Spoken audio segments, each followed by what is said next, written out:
देखिए, मैं दो शब्द बोलूंगा। ज्योति भाभी, आप जो ये बोल रही है ना, ये भैया का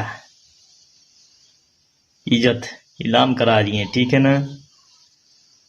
आप जो ये सब अभी आप बोल रही हैं, 2 महीना कहाँ थी जब इलेक्शन के टाइम भइल है, तो आ करके आप ये सब बात बोल रही हैं। अच्छा नहीं लगता है। 2 महीना पहले ये सब हो गए रहे इतना, ये सब देखे के ना पड़ी, ठीक बा। इतना बड़ी बड़ी आरोप लगा रही हैं आप। इससे पहले भी आप